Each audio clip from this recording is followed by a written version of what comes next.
Shalom, selamat pagi. Kita berjumpa lagi dalam Renungan Keluarga Kristen.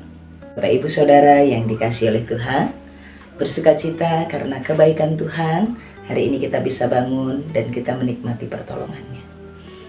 Bapak Ibu Saudara, dalam kasih dan lindungan Tuhan, mari kita menikmati hadirat-Nya dan merenungkan firman-Nya, dan sebelumnya mari kita berdoa.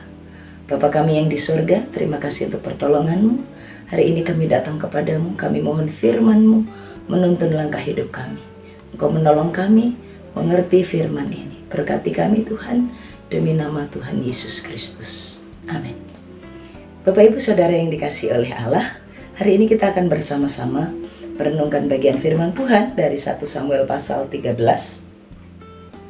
1 Samuel pasal 13 ayatnya yang ke-7 sampai dengan ayatnya yang ke-13 sampai ayat yang ke-14. 1 Samuel 13 ayatnya yang ke-7 sampai dengan ayat yang ke-14. Bapak Ibu Saudara, mari kita perhatikan bagian firman Tuhan ini yang terjadi dalam kehidupan Saul pada saat dia sedang ada di dalam peperangan, di medan perang, saat bersama dengan orang Filistin yang datang menyerang mereka. Ketika dilihat orang-orang Israel bahwa mereka terjepit sebab rakyat memang terdesak, maka larilah rakyat bersembunyi di gua, keluk batu, bukit batu, liang batu, dan perigi. Malah ada orang Ibrani yang menyeberangi arung sungai Yordan menuju tanah Gad dan Gilead, sedang Saul masih di Gilgal, dan seluruh rakyat mengikutinya dengan gemetar. Ia menunggu 7 hari lamanya sampai waktu yang ditentukan Samuel. Tetapi ketika Samuel tidak datang ke Gilgal, mulailah rakyat itu berserak-serak meninggalkan dia. Sebab itu Saul berkata, bawalah kepadaku korban bakaran dan korban keselamatan itu. Lalu ia mempersembahkan korban bakaran. Baru saja ia habis mempersembahkan korban bakaran, maka tampaklah Samuel datang. Saul pergi menyongsongnya untuk memberi salam kepadanya. Tetapi kata Samuel, apakah yang telah kau perbuat? Jawab Saul, karena aku melihat rakyat itu berserak-serak meninggalkan aku, dan engkau tidak datang pada waktu yang telah ditentukan, padahal orang Filistin telah berkumpul di Mikmas. Maka pikirku, sebentar lagi orang Filistin akan menyerang aku di Gilgal, padahal aku belum memohon belas kasihan Tuhan. Sebab itu aku memberanikan diri lalu mempersembahkan korban bakaran. Kata Samuel kepada Saul, perbuatanmu itu bodoh. Engkau tidak mengikuti perintah Tuhan Allah yang diperintahkannya kepadamu. Sebab sedianya Tuhan mengokohkan kerajaanmu atas orang Israel untuk selama-lamanya. Tetapi sekarang kerajaanmu tidak akan tetap. Tuhan telah memilih seorang yang berkenan di hatinya, dan Tuhan telah menunjuk dia menjadi raja atas umatnya, karena engkau tidak mengikuti apa yang diperintahkan Tuhan kepadanya. Bapak Ibu Saudara yang dikasihi oleh Tuhan, hari ini kita akan bersama-sama merenungkan firman Tuhan ini, menjadi keluarga yang berkenan di hatinya. Menjadi keluarga yang berkenan di hatinya. Bapak Ibu Saudara, apa yang harus kita lakukan sebagai keluarga-keluarga Kristen agar hidup kita dan keluarga kita berkenan di hati Tuhan? Mari kita perhatikan. Keluarga Kristen yang berkenan di hati Tuhan adalah yang pertama, di saat situasi terjepit, saat situasi terdesak, tetaplah mendengarkan firman Tuhan. Tetaplah mendengarkan firman Tuhan. Bapak Ibu Saudara, bagian ini mau mengingatkan kepada kita bagaimana ketidakbersediaan Saul untuk mendengarkan janji Allah dalam hidupnya yang telah dipilih menjadi seorang raja.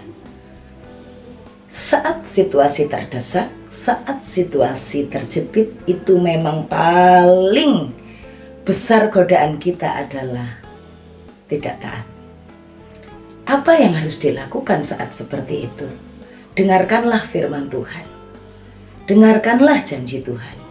Ingatlah janji Tuhan. Bapak Ibu, pada masa Saul memerintah, Bukan Saul tidak boleh ya datang kepada Tuhan berdoa, tapi ini masalah mempersembahkan korban bakaran. Mempersembahkan korban bakaran itu adalah bagian tugas seorang imam.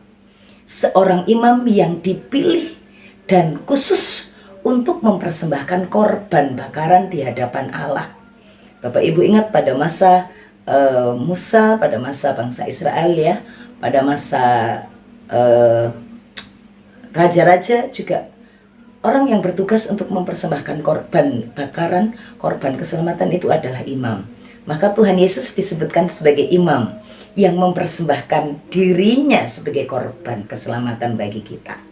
Nah, bukan berbicara tentang tidak boleh berdoa, bukan berbicara tentang tidak boleh beribadah, bukan, tapi tidak boleh melanggar yang disampaikan di sini ya, Bapak Ibu Saudara.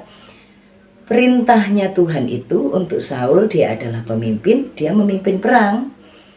Tugasnya imam adalah membakar korban bakaran yang akan berdoa nanti bagi raja dan juga rakyat yang sedang ada di medan perang.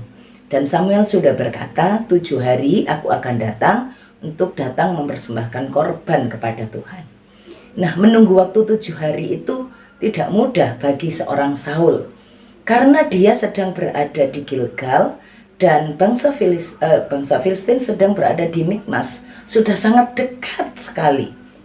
Sudah sangat dekat sekali keberadaan musuh di depan mata, dengan jumlah tentara yang besar, dengan kekuatan yang sangat kuat. Dan Saul melihat dirinya sendiri, rakyatnya tidak seberapa kuat, tidak sanggup melawan. Dan rakyat yang bersama dengan dia pun dalam keadaan gemetar. Bahkan pada hari yang ke-7 itu rakyat mulai berserak-serak, mulai meninggalkan Saul. Saul berpikir, Saul berlogika, Saul melihat kenyataan, realita, kekuatannya semakin berkurang, musuh sudah di depan mata, maka dituliskan terjepit, terdesak. Keluarga Kristen, untuk berkenan di hatinya, saat terjepit, saat terdesak, dengarkan janji Allah dalam hidupmu. Jangan bertindak sembarangan, jangan lakukan apa yang menurutmu itu bisa menyelamatkanmu. Menurutmu bisa menyelamatkanmu, tapi kalau itu tidak sesuai firman Tuhan, tidak sesuai dengan janji Tuhan, dan itu bukan perintah Tuhan, stop. Berdiam dirilah, jadilah tenang, nantikanlah Tuhan. Bukan Tuhan tidak datang, nantikanlah Tuhan. Betul kan Bapak Ibu Saudara?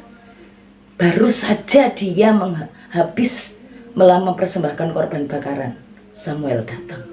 Ketidaksabaran. Nantikan dengan tenang, nantikan dan ingat selalu janji Tuhan. Bapak Ibu Saudara, mendengar itu yang dirindukan oleh Tuhan, mengingat janjinya itu yang dirindukan oleh Tuhan. Saat keluarga kita sedang terjepit, entah masalah keuangan, entah masalah sakit penyakit, di depan mata persoalan ini kita habis kalau enggak. Kadang-kadang kita bilang habis ini saya, tapi ingat, oh Tuhan berkata, nantikanlah Tuhan. Tuhan adalah pertolonganmu. Percayalah kepada Tuhan, Tuhan akan bertindak. Terus berseru, terus taat, hidup dalam kebenaran, terus layani Tuhan, terus menyembah Tuhan, terus lakukan firman sampai firman itu digenapi.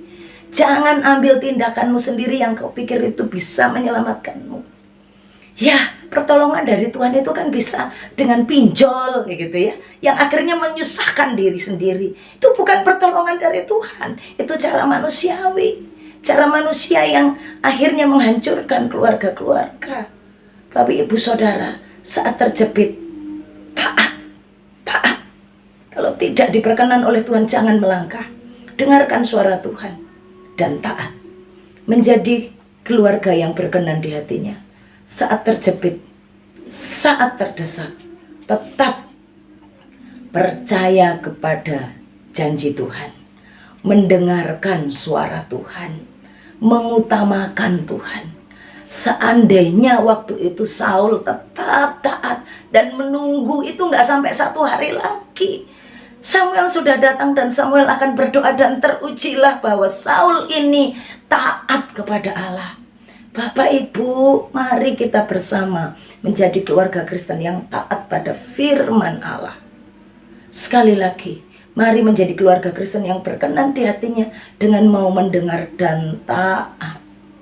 Jangan pakai cara kita, mari kita nantikan pertolongan Tuhan. Mari kita nantikan pertolongan Tuhan.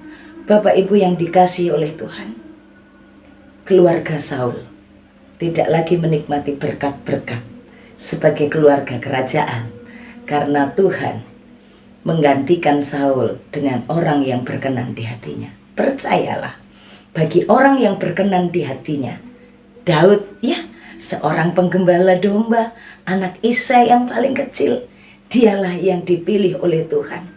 Dan Daudlah bersama dengan keluarganya, bersama dengan anak cucunya dan keturunannya lah yang diteguhkan Tuhan menjadi raja atas Israel, atas umatnya. Dan berkat itu terus mengalir bukan hanya pada Daud, tapi bagi keturunannya. Sedangkan Saul dan keturunannya tidak lagi menikmati berkat kerajaan, tidak lagi menikmati berkat yang Allah sediakan. Mari bersama menghidupi hari ini menjadi keluarga Kristen yang berkenan di hatinya. Dengarkan firman-Nya, taati dan lakukan. Jangan ambil keputusan sesuai dengan cara kita untuk menyelamatkan diri atau keluarga kita, karena kita tahu Tuhan akan datang memberikan pertolongan tepat pada waktunya. Menjadi keluarga yang berkenan di hatinya, menikmati berkat-berkat yang Allah sediakan bagi kita. Mari kita berdoa. Tuhan Yesus, terima kasih untuk firman-Mu. Kami mengucap syukur hari ini.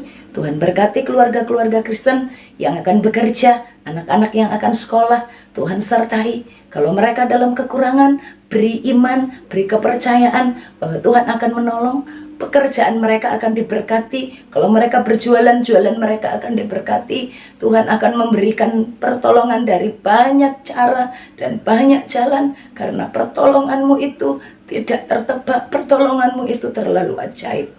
Ajar kami saat kondisi terdesak dan terjepit, kami tetap percaya kepada Tuhan. Kami tetap menantikan pertolongan Tuhan, tidak mencari dan tidak menempuh jalan manusia, jalan yang tidak berkenan di hadapan Allah. Terima kasih Tuhan untuk firman-Mu, demi nama Tuhan Yesus. Amin. Selamat pagi, selamat berkarya. Tuhan Yesus memberkati keluarga Kristen sekalian menjadi keluarga yang berkenan di hatinya. Shalom.